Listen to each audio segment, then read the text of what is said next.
Hi everyone, this is Albert, or my name is Albert, and this video is really close to my heart. It talks about the mercy, the grace, and the power of God to deliver us when we get ourselves into the trouble that we sometimes get ourselves into. I want to thank you for taking the time out of your busy schedule of your day to listen to what I have to say. This is a testament to God's glory and His mercy and the things He done for me when I got myself into some deep trouble. So it's kind of a historical account of who I am and why I feel that it's important that you understand who I am and how I ended up becoming what I am now, which I consider myself a subject matter expert in the work that I do online. This story has a lot of twists and turns, but the main thing I want you to learn from this is that God can deliver anybody out of the circumstances they get themselves into, because there's consequences to sin. And when you mess up, God is still there with you, and God is wanting to deliver you and give you a beautiful and wonderful life. He has a plan and a strategy for your life to make you more like Christ. And I just wanted to share this little story, and I just want to thank you for coming to listen to it. So there was one time in my life when I was facing 25 years to life in the California state prison system. Now,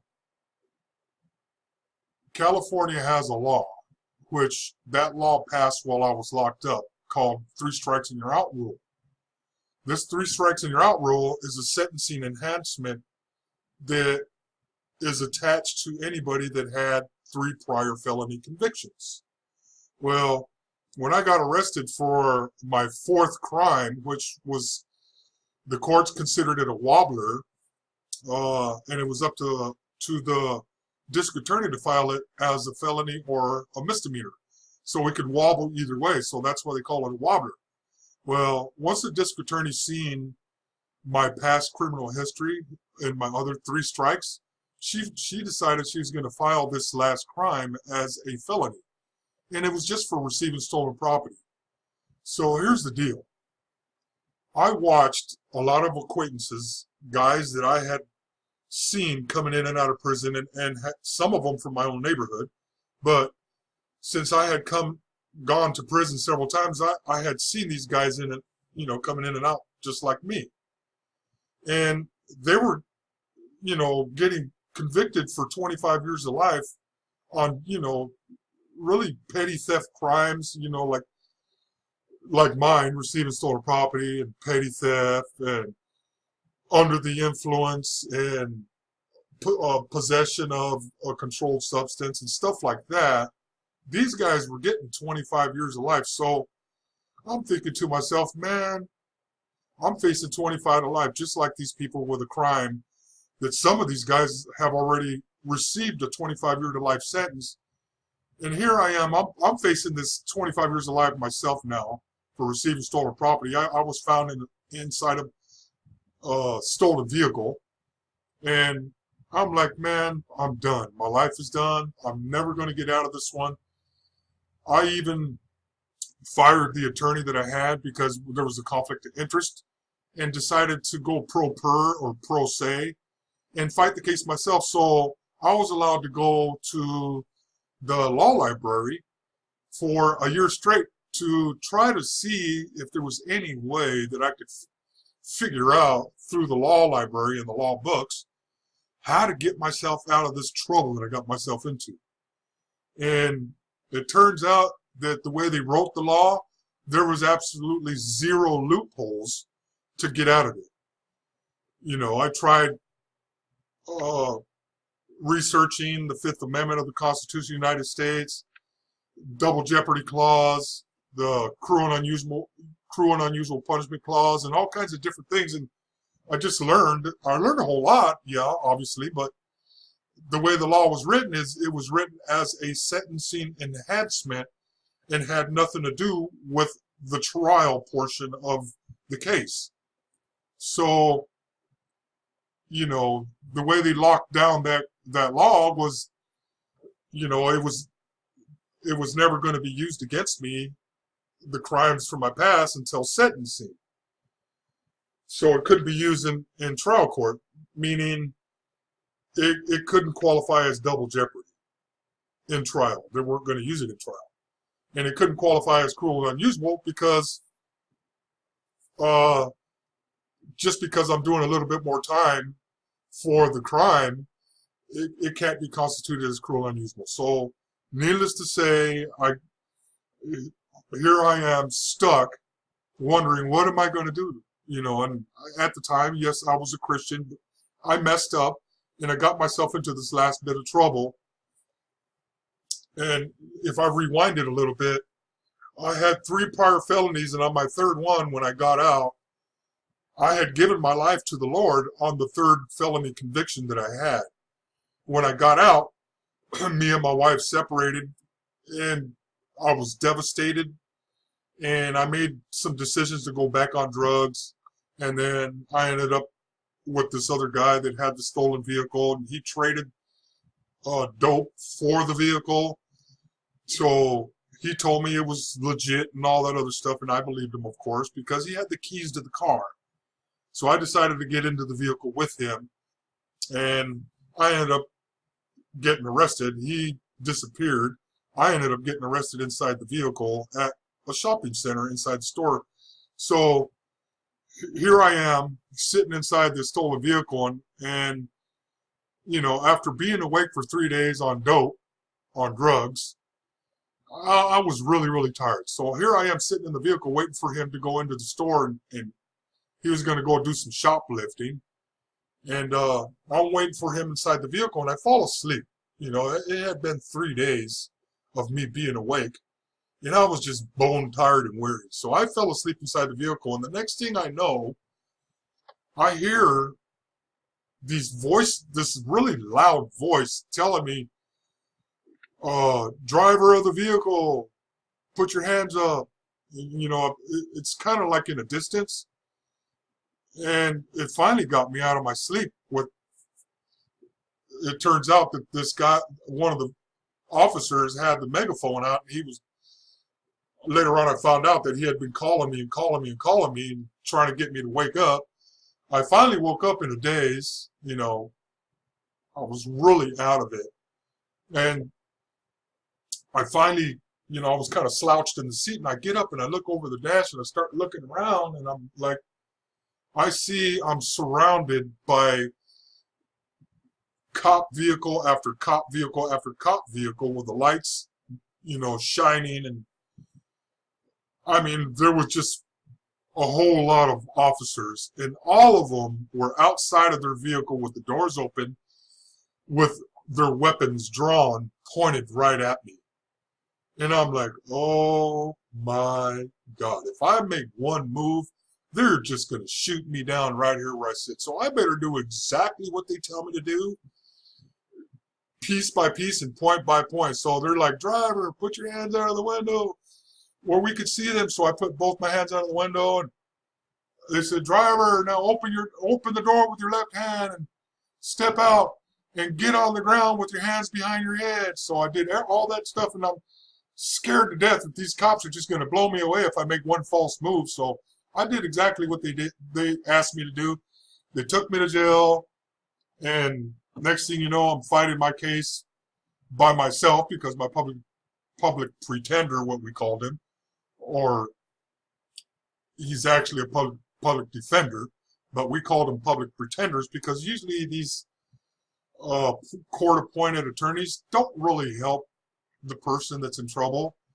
They're there to just try to make a deal and be done with it. And I'm like, no, you're not going to do this to me, man. I'm facing 25 to life, and there's absolutely no way that you're going to represent me the way you're trying to represent me. And I found out that he was lying in court, and that's just a long story that I don't need to get into the details on that. But, you know, I'm fighting 25 to life here myself, and I'm asking the Lord, since there's no way around this, there's absolutely no way I'm going to be able to beat this from my research in the law library. So, once you finally get to the bottom, this was dirt bottom. I couldn't go any lower than, where I was at. And I put myself there because of my choices. So people must understand the choices you make will bring circumstances and consequences for what you do. I go into the Marion County Jail here nearby, and I share the gospel with the guys in the jail. And I tell them all the time, you yourself got yourself where you're at because of your choices. You didn't say, well, come and arrest me and, because I'm doing wrong, but you knew before you did what you did that there was a possibility that you could get caught. And I had that thought in my mind, and I knew if they caught me in this car, what would happen? If this car turns out to be stolen, what would happen? And I knew, well, I don't think they're ever going to catch me. They're not going to get me. I'm going to get away with this. It's not going to be a big deal. And I'm sure that people that have gone to prison have thought those same thoughts before they made the decision to do what they've done. So there's no excuse. You can't say that, like some people say, well, it wasn't my fault and I was in the wrong place at the wrong time and so on and so forth. You know what? You made the decision to do what you did, whatever that was that got you into the trouble that you're in. And because of that decision, you have to face the consequences. And that's just the way it was. And that's the way I was thinking to myself. And I'm like, Lord, I really blew it this time. I don't know what to do. I can't beat this case. I really need your help. I need to get out of this one. And Lord, if you could get me out of this one, I give you my word that I will choose not to come back to prison ever again. Because, you see, I chose to come to prison. And everybody that goes to prison or jail chooses to go there. They don't ask the cops to come and arrest them for doing wrong, but they know inside their mind, in their conscience tells them that if they get caught, they could go to jail. And so that's what happened to me. I got caught, I went to jail, and I'm praying to the Lord, and I'm saying, Lord, I need help. What do I do? What can I do? So I'm finally getting to the point where I have to, go to present myself to Superior Court. I was going to get bound over from municipal to Superior, and I'm at the stage where I'm about ready to start choosing my jury. Okay, so that because it's going to trial, and I have to start picking my jury, and you got to enter a plea. Once that happens, you have to go in front of the courtroom and enter a plea of guilty or not guilty. And I didn't know. I'm stuck at a place, and I'm not knowing what to do. And I'm asking the Lord, what do I do? What do I do? And after all these prayers and everything, I finally start hearing this idea. I don't know if it came from me or if it came from the Lord, but later on I find out after everything that happened, it had to have been the Lord telling me to do this, because things started happening after I done it. So the things that I started thinking about and started hearing this voice, or I just started hearing these thoughts telling me, not guilty by reason of insanity. And I'm like, I don't know if I want to do that. I'm not guilty by reason of insanity. And I started thinking about it, and I'm like, not guilty by reason, maybe that is a good idea. Not guilty by reason of insanity. Maybe I could plead insanity. Well, here's the thing. I wasn't really sure if that was from the Lord telling me to plead insanity, but I was like, I'm thinking to myself, will this actually fly? Can I actually prove that I'm insane? And something came to me, and I was like, I'm looking at my transcripts or the arrest report, and one of the arresting officers said that when I was arrested, I seemed to be mentally unstable or something to that effect. I can't remember the exact wording, but the police report actually said that, you know, I didn't seem like I was all the way there in my mind mentally. And that was actually in the police report. So I'm like, well, you know, the police report's actually saying something to the effect that I'm mentally incapacitated. So maybe I can use not guilty by reason of insanity. So I start thinking about it and saying, Lord, is that what I'm supposed to do? And do I need to plead insanity and go into the courtroom? Maybe I could use the police report to prove that I was actually temporarily insane at the time when they arrested me, because it's actually in the police report. So I finally got convinced in my mind, you know, maybe that's a good idea. So I'm going to go ahead and plead not guilty by reason of insanity. I figured that's my only way out of this one, so I'm going to have to plead insanity. But I found out, okay, later on, I don't know how much later on, but it was months later, that, well, let me continue with the story first, and then we'll get back to that. So I'm like, okay, I'm going to plead not guilty by reason of insanity, and we're just going to go with that, and I'm going to show them the police report and so on and so forth. So the day of my being bound over to Superior Court comes in, where I have to start picking my trial, and I have to enter a plea. So I entered my plea in front of the trial judge that was going to be the trial judge, not guilty by reason of insanity. And the judge, literally, I could have sworn he looked like Fred Flintstone. His face got beet red, and it's almost like steam coming out of his ears. You know, if it was a cartoon, I guarantee you we would have seen that. But he said, "You do what? You can't plead insanity in my courtroom?" You know, at that point in time, when he kind of blew up and started saying that, I could have sworn that he was getting ready to say, "Are you crazy?" And that's exactly where I wanted him. I wanted him to actually say, "Are you crazy?" But I think he held himself from saying that. But he was furious. He was really, really bad. And so he tells the bailiff, he goes, "Bailiff, get this man out of my courtroom and take him back to the cell."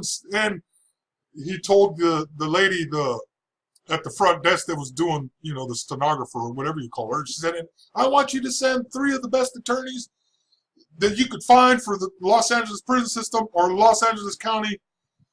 I want you to find 3 of the best paid attorneys that you could find and send them back there to talk some sense into that man." And he was saying, so he's saying all this stuff while the bailiff is walking me back to the jail cells. And I could still hear the judge yelling and screaming and like, "You can't plead insanity in my courtroom. What's wrong with you? Somebody talk some sense into them." And, you know, he's yelling stuff like that, man. And that really made him mad. And so the bailiff is telling me, "Man, you really made him mad." And I was like, "Sorry, man."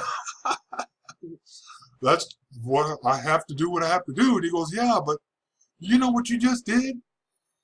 Everybody else that has to appear before that judge today, they're in deep trouble, man. You made him so mad that you ruined everybody's case that's going to be in front of him that day." And I'm like, "Oops." I'm sorry, but I have to plead insanity. He goes, "Yeah, but man, you really made him mad." So he put me into the jail cell, and I'm like, well, I wonder why he's so mad. I didn't find out till later, I tell you. It had to have been from the Lord, because here's the thing. When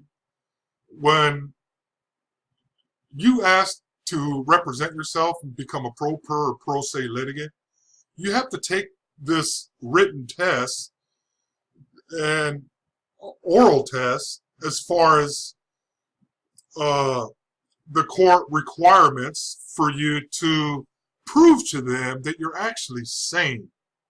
So the judge in this case needed to, before I even went as a pro per litigant, I had to take a test. Okay, and I passed the test with flying colors, and the judge says, okay, you're sane, and you could represent yourself, and so on and so forth. So here I am, going into the same courtroom with the same judge, telling him that I'm insane now. So that's kind of slapping him in the face, right?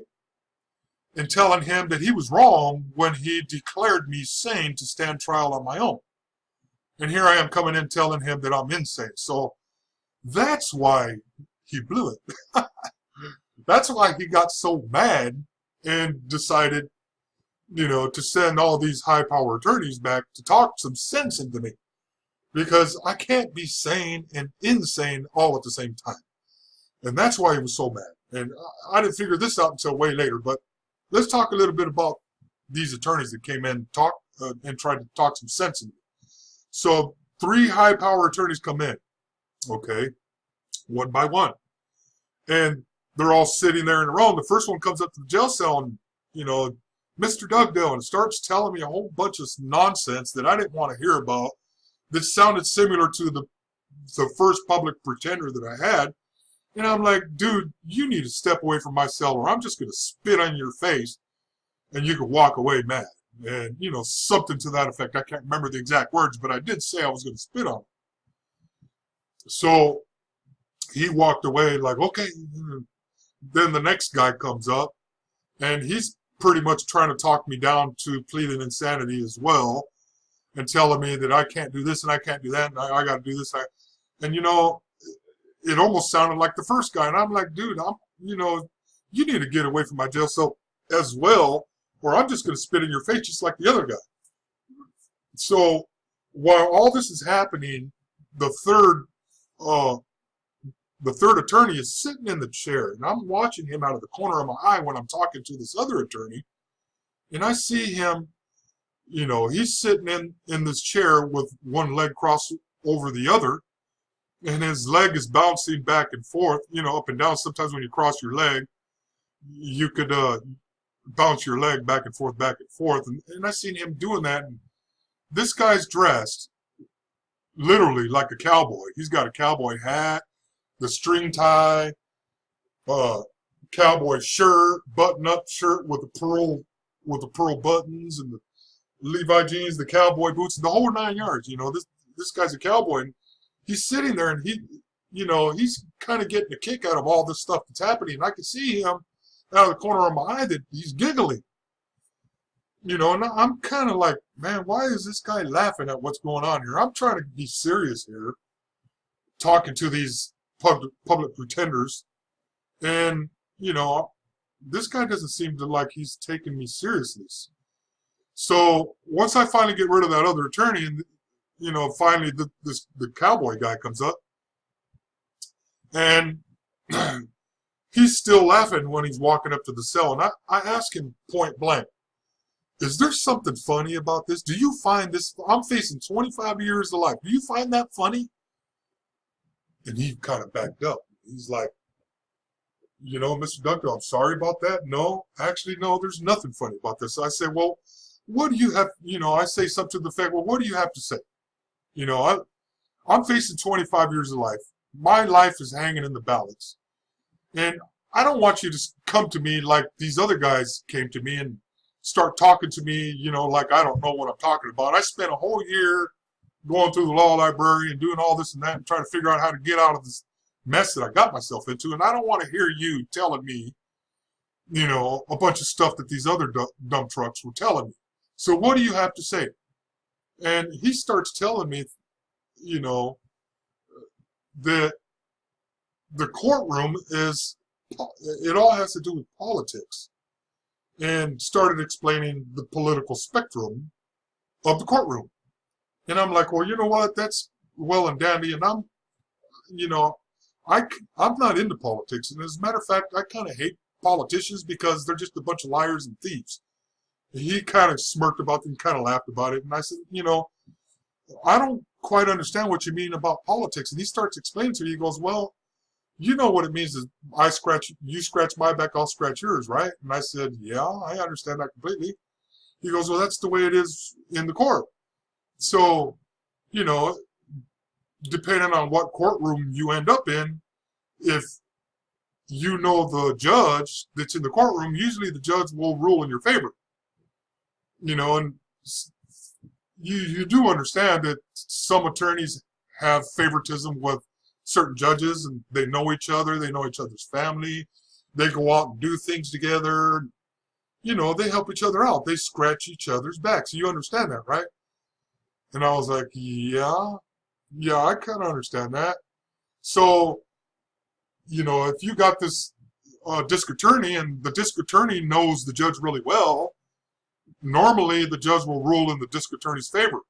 But in that same courtroom, if the judge knows me better than the judge knows the district attorney, the judge is normally going to rule in my favor. You understand that, right? And I'm like, yeah, I kind of get it. So what are you trying to tell me here? He goes, well, here's the thing. I know this judge that believes that the punishment must fit the crime. And he started explaining to me what that judge believes about certain crimes that I was arrested for.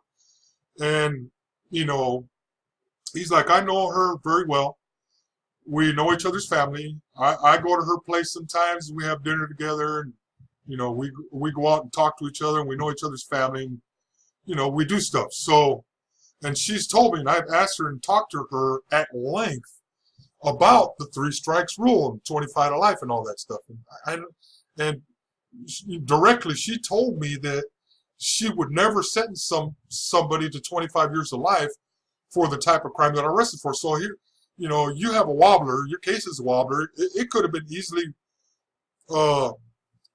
you could have easily been charged as a wobbler misdemeanor, and you wouldn't even have just 25 to life over your head. But she believes that the punishment must fit the crime, and the punishment for the crime that you committed of receiving stolen property, even though it was a truck and it was worth a lot of money, it's not worth to her 25 years of life. And she told me straight out, if somebody were to throw themselves at the mercy of the court, in my court, that's facing 25 to life for a misdemeanor type crime or wobbler like yours, I would sentence them to 34 months. And I was like, holy smokes, are you serious? He goes, yeah. So, you know, all we need to do is get inside her courtroom now, and all you got to do is plead guilty and throw yourself at the mercy of the court, and she'll give you 34 months. I was like, well, shoot, that's the ticket out. That's my prayer. Let's do that. Let's get inside her courtroom. You know, I'll go ahead and plead guilty and throw myself at the mercy of the court, and I'll get my 34 months, and we'll be done with it. He goes, yeah, sure, no problem. So let's do it. How much property do you have? And I'm like, property? Well, when I got arrested, I had this and this. And he goes, no. That's not what I meant. I didn't mean what's in your property. I mean, how much land do you own? How much property? And I'm like, land? Property? What do you need that for? He goes, well, you want to get inside a courtroom, right? You need to have something to barter with. You got to trade something. And my jaw dropped. I was like, what? You mean the courtroom is that crooked and corrupt that I could buy my way into the courtroom? He goes, well, yeah, that's the way it is. You got the money. You can get in her courtroom. I'm like, well, unfortunately, I don't have any money. So that's kind of out the window. You know, I don't have that kind of money floating around. I don't own any land. I don't have nothing. He goes, well, do you know somebody that can get you in there? Because that's the only way you're going to get in there. And I'm like, well, yeah, actually, I do know somebody that can get me in there. And he's like, oh, really, who? And I was like, his name's Jesus Christ. And he kind of stood back and was like, you know, if your God could get you into this courtroom, if Jesus could get you, it'll be like winning the lottery, because there's absolutely no other way you can get in there, because here's the deal. There's a computer that spits your name out on the judge's court docket, and based on the computer generated thing, the computer, it's an automatically generated thing, and it's like 1,000,000 to 1 odds for that computer generate a docket number on whose courtroom you're going to appear. So that, it's like winning the lottery. There's no way you're going to get in there. So you think if your God could do this, you serve an amazing God. You serve a powerful God. Yeah, and I'm telling you that now. So I was like, well, I do serve a powerful God, an amazing God. And I'm going to pray to him, and I'm going to ask him to get me in this judge's court. I can't remember the name of the judge. I can't even remember the name of the attorney. But I'm like, you know what? Give me some time. I'm going to go pray and ask God to put me in this judge's courtroom by name. That's what I said. And he goes, okay, well, let's do that. And I'll go ahead and ask for continuance for you to go ahead and do your prayer then. So he's not a believer or nothing like that. I'm a believer, and I'm telling myself, I'm like, okay, so I'm going to have to really start praying here and asking God to get me inside this judge's courtroom. And I believe, like what he said, it's 1,000,000 to 1 odds for me to get in there, and I know God can get me in there if that's God's will for my life. So I'm praying, I'm asking God to get me in this judge's courtroom. And, I finally feel a breakthrough.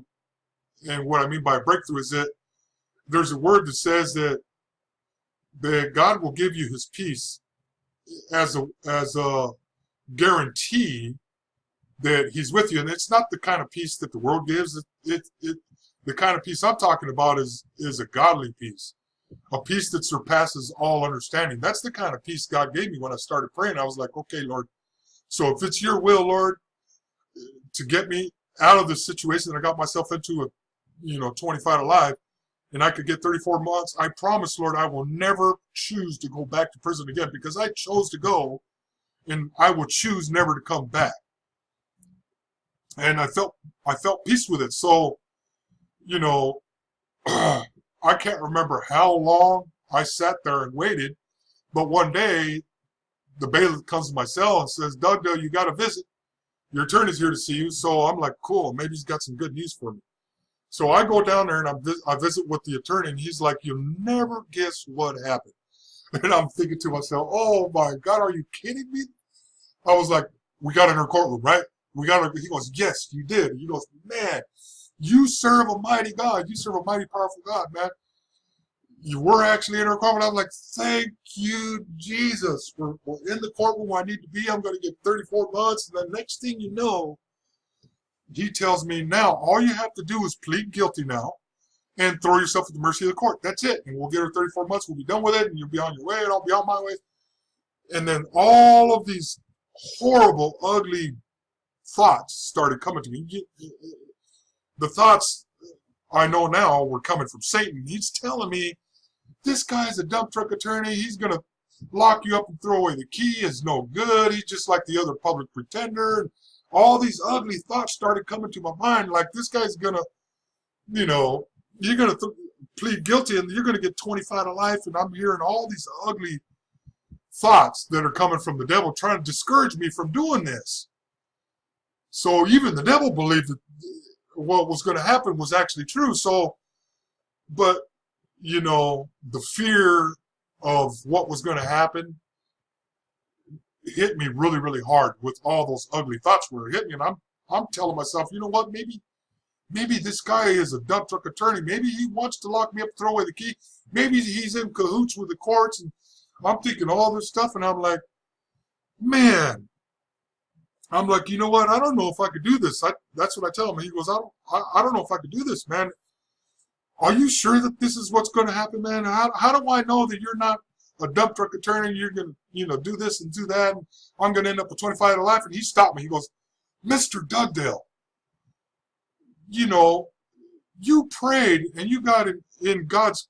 You prayed to God, and He put you in this courtroom. This could have never happened unless God had something to do with this, because I know how this computer system works, and it's 1,000,000 to 1 odds for you to get in this judge's courtroom. There's absolutely no way you could have got in there any other way. He goes, where's your faith? So he starts preaching to me and hitting me over the head with my own Bible, telling me, where's your faith? You pray to God, and now you're there, and now you want to back out of it. And I'm like, you have a really valid point there. And I'm like, but you know what? What about this and what about that? I started bringing it down again. He goes, Mr. Dugdale, where's your faith? You know, you're now in this judge's courtroom, and now you want to back out of it. And where's your faith at, man? Did you lose your faith somewhere? And I'm thinking to myself, you know, he's got a really valid point. Why am I thinking all this stuff? And I'm like, well, you know what? I'm going to go ahead and do this. But you know what? I'm going to tell you something. If I go to prison and get 25 years of life, I swear to you, by everything that's holy, that God is going to destroy you. He's going to destroy your family. He's going to bring sickness and all. I started telling him all this stuff that God's going to do to bring his, you know, destruction on his family because, you know, I end up getting 25 years of life because of him. So God's going to destroy him. And he stops me again. Albert, Mr. Dugdale, please. You know, I have absolutely no reason to lie to you. Everything I told you was true. And, you know, you're trying to back out of this. And, you know, you got to have your faith is really shaky here. What's going on? And I'm like, well, yeah, I'm scared to death. I'm scared that I'm going to end up with 25 years of life because you're lying to me and you're just like all those other attorneys. He goes, you know what? He tells me, I told you the whole truth and this is what's going to happen. And you just got to have to trust me. You could actually have to trust your God, the one that got you here in the first place, in front of the judge's courtroom. You're going to have to trust him that this is exactly what's going to happen. I have no reason to lie to you. You're going to get 34 months. And I'm like, okay, let's do it. I'm going to go ahead and plead guilty and throw myself to the mercy of the court. And I want to get sentenced today. So let's go in and let's do this. So go ahead and set a date for us to go in front of the judge, and I'll plead guilty. I'll do that. He goes, okay. So we say our goodbyes and all that, and he takes off. And then we finally come to the day where I have to enter my plea and get bound over to Superior Court, enter my plea and all that. And I did exactly what he said. And, you know, he's convinced me that is actually true. And I prayed to the Lord again. I kept praying during that time. And, you know, I had peace in my heart. And I'm like, Lord, this has to be from you. So if it's from you, then I'll get my 34 months. If it's not from you, then I'll get 25 to life. And this guy lied to me. And I know that you'll take care of it. And his family will suffer the consequences of his lies for the rest of his life. So I'm just going to put my trust in you. So I go into the courtroom and the judge asks me, how do you plead? And I pled guilty. And I throw myself in the mercy of the court and I ask the judge to sentence me that day instead of having to wait, you know, however long to come back in and get for my sentencing day. I just wanted it all done and over with. I had spent an entire year fighting this and I was just tired. I wanted to get this over with. So I had done that. And the judge was like, okay. Then she started explaining everything about the 25-year to life, 3 strikes rule law, and how she believed that the punishment must fit the crime and all the stuff that the attorney had told me about what she believed. She started saying all that stuff verbally in the courtroom. And I'm like, oh, wow, everything he said is true. She's kind of repeating everything he told me. That, you know, the punishment must fit the crime, and because of this, she's like, I sentence you. After she went on and, you know, did her political statement, you know, as far as what she believed and what was going to happen and why she believed the way she believed it, you know, she's like, okay, so I sentence you to 34 months. And then she gave me credit for the year that I had done already, that I was incarcerated for. So I'm like, oh, wow. I beat 25 life. I'm almost jumping up and down, thanking God that she gave me 34 months. And the people in the courtroom were looking at me like, this guy must be crazy, man. He just got 34 months, and the judge is sentencing him to 34 months, and he seems happier than all get out. So they're looking at me like I must be crazy or something because I just got sentenced to 34 months. And I'm like, man, they just don't understand. I was facing 25 to life, and I just got 34 months. And praise the Lord, man. God delivered me out of this situation that I got myself into. And you know what? It's been over 20 years now, ever since that happened to me, that I have not seen the inside of a jail. And I will never go back to prison for any crime because I choose not to go back. And God has given me the blessing of not going back. The Spirit of the Lord is upon me, and He's been with me ever since. Yeah, I made mistakes along the way. Everybody does. Even after I got out, I fell a couple times, but I didn't get back into the life of crime. And that's what I had promised the Lord, that I will not go back again. I will not go back into the life of crime that I was in before. I won't be doing the stupid stuff that I've done before. And, I haven't gone back to prison. Well, I do go back to prison, but now I go into the prison to preach the gospel of Jesus Christ to the prisoners that are locked up, that are also facing sentences into the Marion County Jail. The sheriff's office is where I go. And I talk to these guys that are going in and out of court. And I explain to them, look, I faced 25 years of life for my fourth strike. I had been in and out of prison, in and out, in and out. One crime, then another crime, then in between those crimes, a parole violation, another parole violation. So I spent 11 years of my life locked up, okay, because I didn't have my head screwed on straight.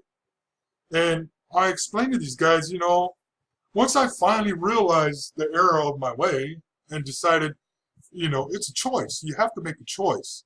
And my choice was never to ever do this ever again and go back to prison. And God has helped me ever since. So,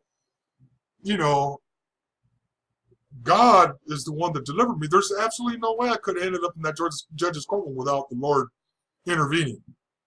And He worked this out in a very miraculous way, point by point, just the way I said. Everything I just said may not be 100% exact, but it's as close as I could remember. And I kind of got a little bit of a bad memory, but I can remember this one pretty clearly because that was a huge blessing of God delivering me from my mistakes. And I think about it now and I'm like, well, you know what? There's probably people locked up in California facing the same exact thing that don't know this information that I'm sharing with you now. They could actually take this information into the judge's courtroom and throw themselves to the mercy of the court just like I did and plead guilty and walk away with 34 months. And, this could happen to you, for you too. So the important thing to take away from this is find out who your judge is. Find out what they believe about the 3 strikes rule. And maybe, there's other places. This is for California only, but maybe there's other places that are the same way. I think finding out how the judge might rule in your favor if you actually plead guilty would be kind of important. So you could take that to the bank and it will work. If somebody was to research my name and pull up my records and get a hold of the court reporters, what's I can't think of the name, but everything that happened that day in court was the court stenographer typed it all up. So if somebody was to actually research my name and pull those records up, they would see who the judge was, who the attorney was, and so on and so forth, and potentially could get themselves out of jam just like I did through God's mercy and grace. Okay? You could find out everything I'm saying is true. 100% true. And I have no reason to lie. And God got me out of the situation. Thank God, 20 some odd years later, I'm still praising the Lord and I'm still serving God and, doing things with the prisoners now and talking to them about there is a better way. And that's my goal, is to just talk to other people and let them know there is a better way. We're getting ready to start another thing at the church, me and my wife, to minister to the kids and, fellowship with them and help raise them up to be holy men and women of God as well. And I'm really happy that I'm able to serve the Lord now. So that's my message. I hope you got something good out of it. I hope that God has blessed your heart as the same way that He's blessed my heart, and that you could walk away a little bit different than you were when you first started listening to me. I'm hoping that it's a blessing for you, that you could see the power and the mercy of the living God, and that he's able to get you out of situations that you get yourself into if you just trust him. So that's my message to you, and I hope it rings in your ears and it rings true, and that this message resonates with you some way. And put your trust in the Lord. He'll get you out of situations you get yourself into, and keep trusting in him and expect him to perform miracles for you, just like he did for me. Okay? Thank you for watching today. God bless you. I hope that we can work together someday and talk more in depth about what God has done. I have a whole bunch of other stories of things that God has done for me in my life, and I'd be more than happy to share that with you and fellowship with you and become friends with you and partners in business or in, personally. So, signing off for now. I thank you once again for joining me and listening to my message. If you have anything to say, I'm going to put this on my blog, and it's also going to be on YouTube. If you have anything to talk about or want to make any comments, you'll have the ability through YouTube or on my blog to leave any comments underneath, and I'll be more than happy to talk with you and, fellowship with you, and hopefully make your business or your life a little bit better. That's my goal anyway, to help other people become better people. In Jesus' name, I thank you for watching. We'll talk to you later. Have a good day. Bye.